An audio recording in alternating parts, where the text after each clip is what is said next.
Hi, today is April 17th, 2019, and I'm here to do a recent reads video. That's a video where I talk about what I've recently read and what I am currently reading.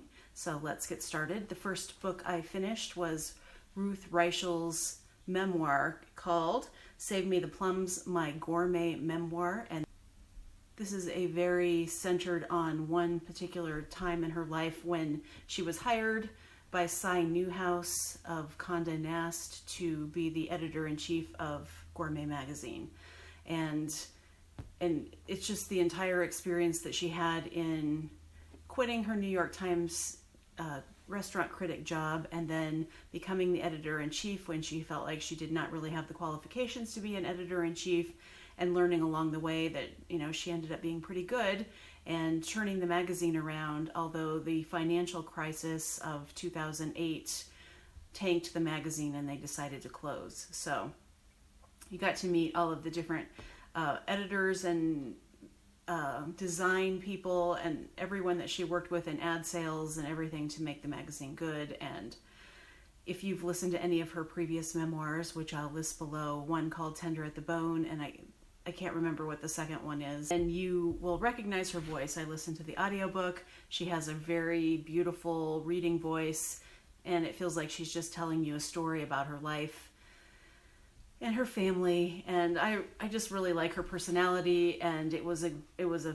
fine memoir. The next book I finished was The Brutal Telling, the fifth in the Armand Gamache mystery series by Louise.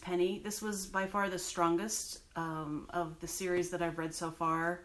We've really gotten to know a lot of the characters in the town of Three Pines over the course of the 5 books, and not to give anything away, but a beloved member of the town is suddenly accused of murder. It was just a really good character-driven story, and she's really mining the depths and the despair of human existence and secrets that we keep. If you haven't read any Louise, I do suggest you pick one up if you like reading mysteries. The next book I finished is Future Home of the Living God by Louise Erdrich. So I read 2 Louises in this last few weeks.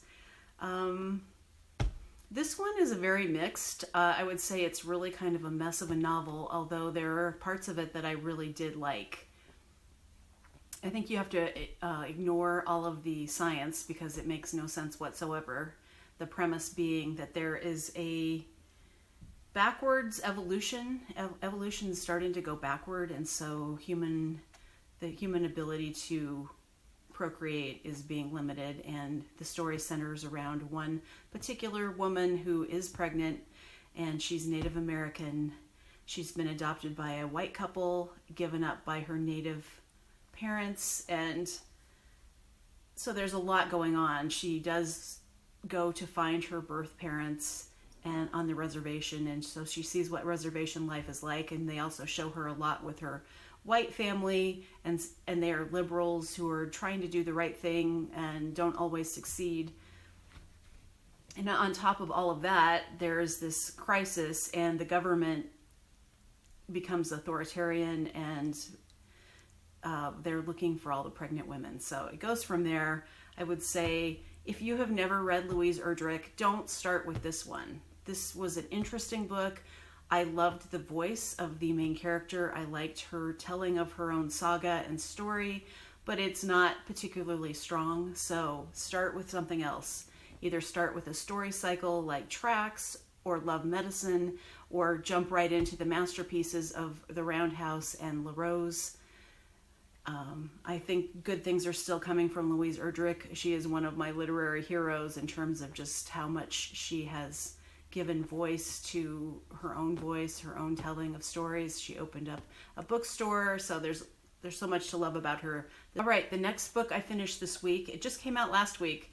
You know, I feel like such a hypocrite because I say I don't want to read the front list, I don't want to read new releases, I want to read backlist books, and then I hear about frontlist books and then I feel like I have to read them right away.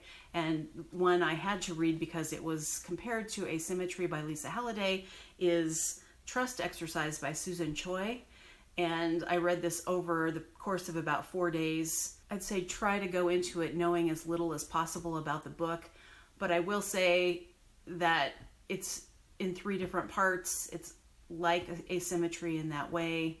The interplay between the parts is very important. You have to read it with an open mind. And there are some severe flaws in this book, but I'm still glad I read it. I saw Steve Donoghue do a video the other day about tips on writing book reviews, and I used to write a lot more than I do now, and I thought, well, I'll just take some of his tips and see if I can write a coherent book review about this, which I will link my Goodreads review. I took all of his tips to heart and wrote out the around 800 word review using his guidelines. So I know Steve will probably never see this, but just in case you ever do, thanks Steve for giving those tips. I intend to try to write more about what I'm reading, because it really makes you sit and think about structure and how all the parts of something work together and if they achieve their aim or not. So thanks, Steve. I'm currently reading Normal People by Sally Rooney. I am loving this book. I know it's contentious. I am very troubled in a way by how book media and publicists are framing Sally Rooney as this voice of her generation. She's 28, so she's writing from the millennial perspective. Well, everyone who writes in their 20s and 30s is writing from their own generational perspective in some way. And I don't find her thoughts about being young in this very troubled and troubling world to be all that surprising. I like the voice of her characters. I like the interplay of her characters. I felt stabbed in the heart a couple of times as I'm reading the book. I have about 25% to go, so I'm not to the end yet, but it's strong writing. I read her short story in the New Yorker that kind of introduced me to her style, and I really like it. It's not all that unusual from kind of literary fiction, contemporary literary fiction. So if we pigeonhole someone and then build up these expectations, it'll be so easy to knock them down, and then where is she left? It's not fair to her. She's 28.